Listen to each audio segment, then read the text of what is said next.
Ang susunod na programa ay rated PG. Patnubay at gabay ng magulang ay kailangan sa mga batang manonood. Mauni ang giisip nga usa sa labing tamis nga bahin sa tuig tingtungha.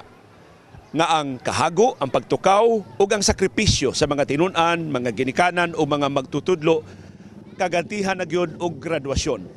Apan nganong dili man hingpit ang katamis sa pahiyom sa mga ginikanan. Nganong kinahanglan sila magpasan og daghan kay mga bayranan ug uban pa mga obligasyon sa graduasyon. Ato sang susihon unsay mahimo sa DepEd, mga ginikanan ug sa katilingban, pagtabang sa mga tinun-an nga mudayon ug surrender pinagi sa pagkutlo sa ilang kaugalingong kinabuhi kung makasugat o mga kakulian sa ilang pag-eskwela. Kini ug uban pa mga pangutana karong buntaga atong paningkamutan pagpangita og Tubag!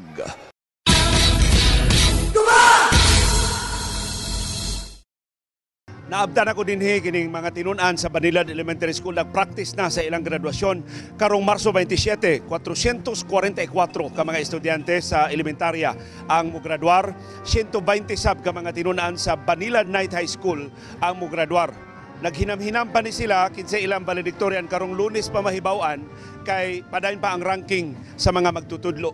Apan kanunay gyud mo tumaw atol sa graduasyon ang kontrobersiya sa bayranan sa graduasyon. Nganong pahamtangan man og dagko kayong bayranan ang mga tinun-an nga mopaso unta sa ilan ng graduasyon. Mao ni ang unod sa unang bahin sa report ni Annie Perez.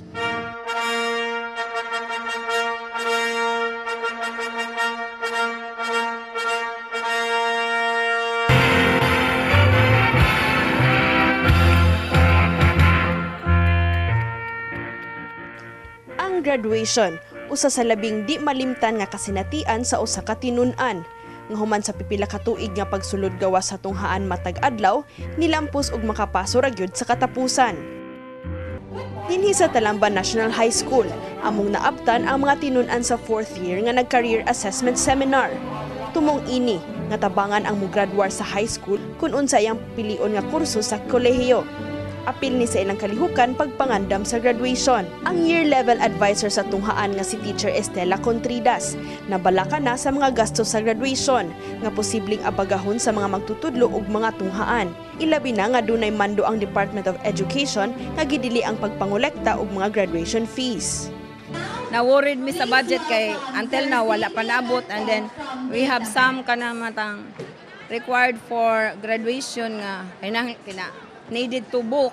Yeah, like for example, ang rental sa chairs, kay we didn't have enough number of chairs para ma-use para sa graduation.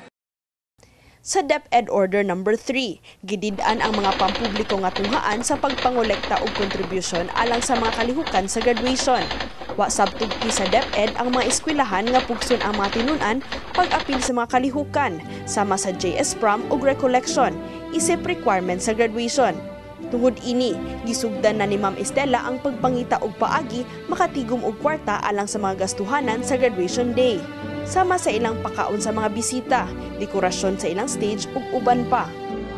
Ang mga lokal nga kagamhanan sama sa dakbayan sa Sugbo nihimo na og ordinansa aron tabangan ang mga tinun-an ug mga tunghaan nga makapahigayon sa ilang graduation nga di na kinahanglang mag-amutay. Giaprubahan sa Nobyembre sa niaging tuig ang Ordinance No. 2412 nga gipangamahanan ni Councilor Alvin Dizon. Base sa ordinansa, indakbayan na ang moabaga sa graduation fees sa mga tinun-an sa publiko nga tunghaan.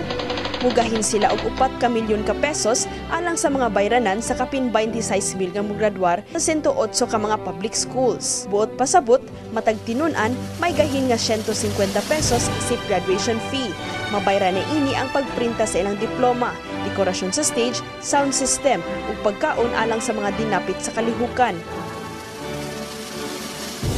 Kita ni pasartan ini in order to provide the necessary assistance to ensure every child's right to education.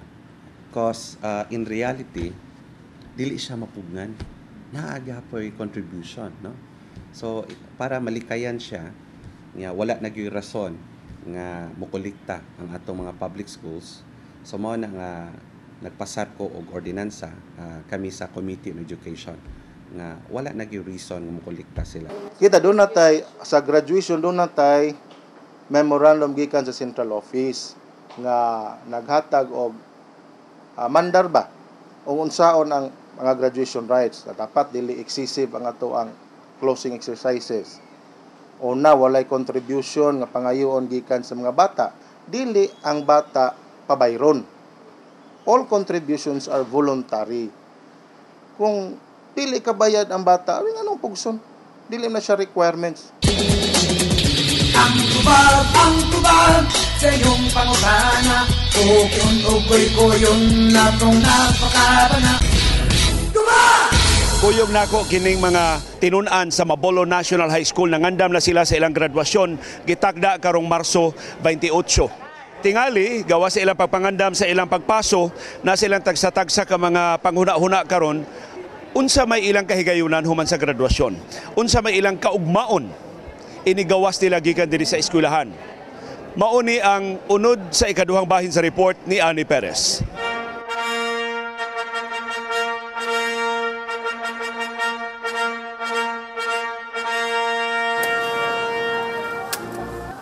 Ang 23 anyos nga tigbaligya og butong duol sa Abellana National High School nga si Carlo Campo Redondo, kutob na lang sa paghandom nga nakahuman siya og eskwela, bisan high school man lang. Sa edad nga 13 anyos, milaga siya sa kauluhan aron manrabaho sa usa ka printing shop. Tungod sa mga personal nga rason, nibalik siya sa Sugbo ug namaligya og butong.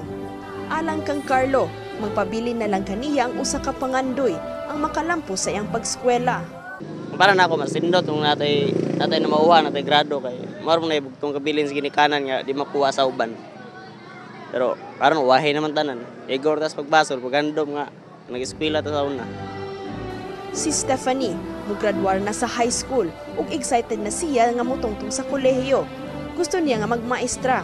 Usa si Stephanie sa mga scholar sa Dakbayan sa Sugbo. Ang plan for college is mo take up ko og education, major in English. Hopefully sa CNU if masod ko. Ang Cebu City Scholarship Program nalakip sa Ordinance Number 233, makahatag og 10,000 pesos matag semester sa ilang mga scholar ug laing 1,000 ka pesos alang sa book allowance.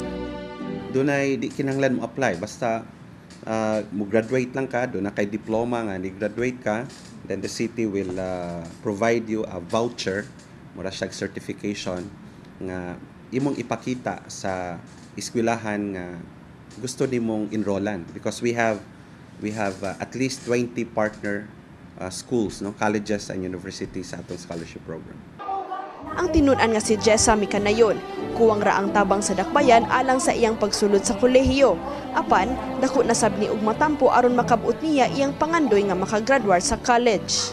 Sa uban nga kana as in zero gid sila nga dili gid sila ka hatag para sila ma-tuition, kuwang pa nila kay 10,000 or limited na bayang hatag, pero dako nagig kay siya nakatabang kay murag nakaingon na ta nga kanang tungod ani nga scholarship kay nakagraduate ko nga okay ra sa ka mag-working ka, well nagdawat naghapon ka ana nga scholarship, and we are very thankful for it.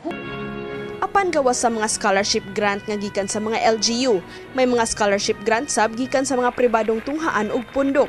Apan usa sa mga rekisito aron makakuha og full scholarship mao ang tag-as nga grado sa high school pa lang. Usa si Jumla Humaw-as sa mga scholar tungod sa maayo niya nga performance sa high school. Valedictorian sa University of Cebu Lapu-Lapu and Mandawi Campus si Jumla.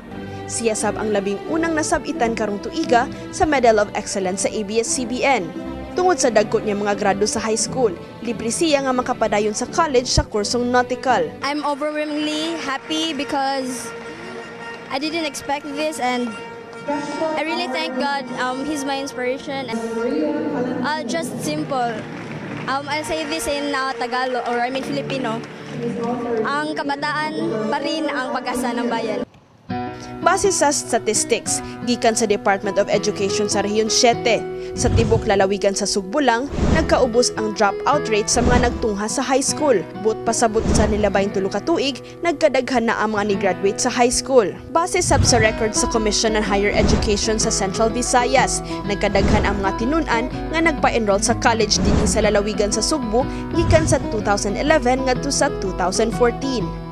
Matud sa CHED, Nakatabang sa pagsaka sa enrollment sa kolehiyo ang nagkadaghan na sab nga mga scholarship offers ug financial assistance program sa gobyerno ug pribadong mga pundok. Even before that, ang factors for the increase and decrease, kuminsan sa economic yan eh. Kung ano ang sitwasyon ng pamilya, kung kaya ng magulang na magpaaral. Pero very resilient ang mga Filipinos na kahit mahirap yan, kahit hindi nakadepende sa pamilya, gagawa yan ng paraan para makapag-aral. Alam naman nila ang advantage na may pinag-aralan ka, lalo na pag nakatapos ka sa kolehiyo. Ang mga ginikanan sab, wasab nagkuwang aron makahuman sa pagtungha ilang mga anak. Iyahay sila sa pagdiskarte, makalampos lang ilang mga anak. Guys, water. Sa pagpaningkamot naman sa ginikanan nga, support lang pud ba sa mga bata. Buhaton ang tanan para sa anak, diba? Usara jud. Maisip nga bahandi nga dili makawat ang edukasyon, butang nga gipanlimbasugan sa mga ginikanan nga ihatag sila mga anak, ug butang nga gipaningkamutan sa mga tinun-an, ug karon butang nga gitagaan og bugat nga pagtagad sa gobyerno. Taliwa sa pagsaway sa kalidad ug saway huno nga pagsaka sa tuition fees. Apan dili malalis, ang edukasyon ang yawi aron makabot ang mga pangandoy sa kinabuhi. Ani Perez, ABS-CBN News.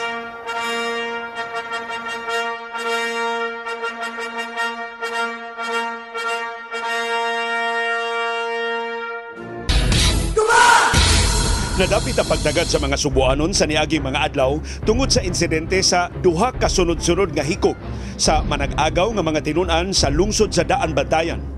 Gihulagway silang wa kaagwanta sa kalisod sa ilang pag-eskwela. Nipasangil ang usa nila nga wa hatagi og clearance sa pangu sa eskwelahan tungod sa kapakyas pagtiwas sa iyang proyekto.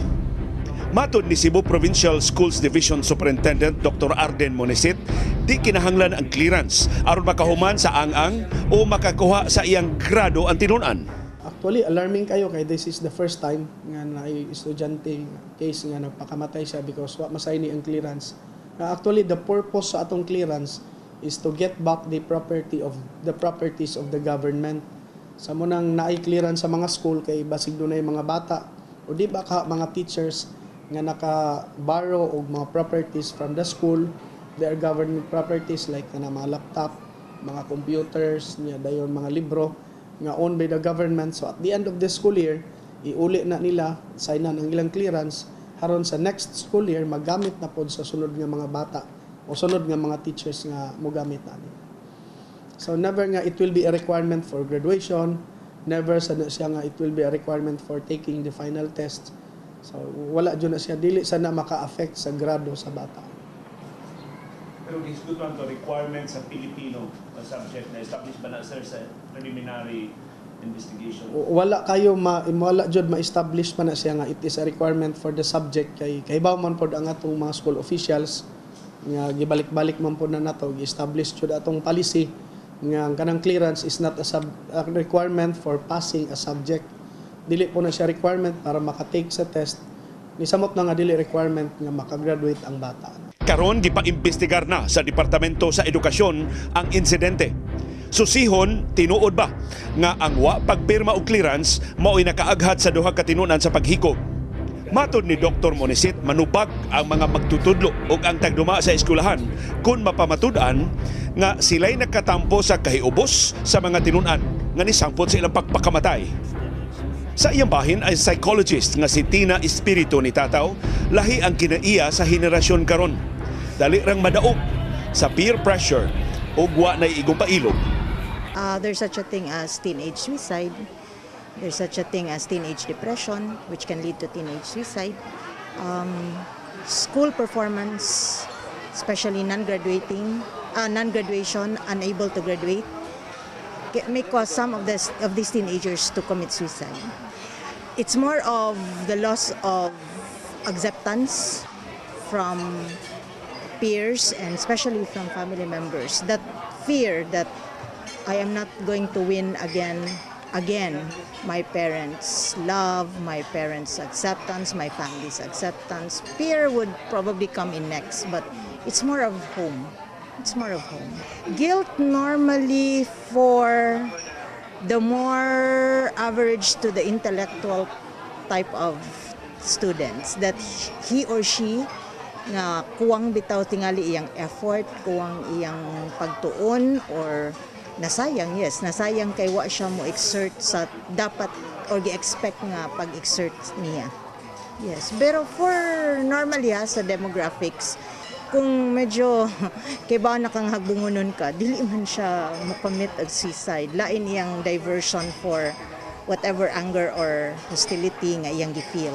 Nahasol ning mga ginikanan pagkabati nila sa sugilanon sa manag-agaw nga naghikog sa daan bantayan tungod kay gikataho nga na problema sa pagkuha clearance gikan sa eskwelahan.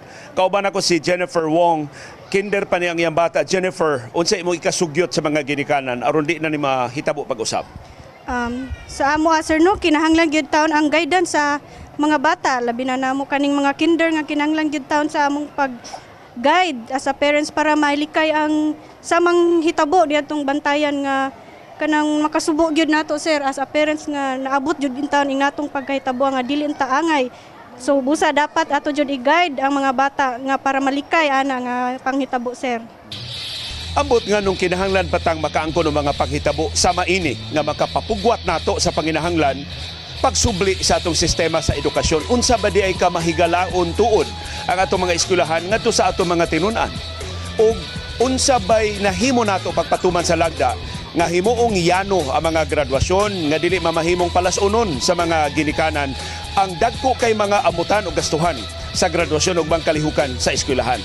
Ug unsa ba di tinuod kadako ang atensyon gihatag sa atong gobyerno alang sa atong mga tinunan pagsaw nila human sa ilang graduasyon. Hinaot nga ang mga paningkamot sa mga ginikanan, mga magtutudlo, mga eskwelahan ug sa atong kagamhanan ug sa tibuok katilingban pagpalambo sa interes sa atong mga tinunan makaangko na og tubag. Nasita karon daghan kayong pangutana, mga tubag kinahanglan gikan sa dumala. Kung ano ni ungano na nahitabo man na, korupsyon ug badnungon bisan asa nakalata. Ang tubag sa inyong pangutana, ukon-ukoy ko yun na itong napakarana. Ang tubag sa inyong pangutana, ang itaas solusyon sa programang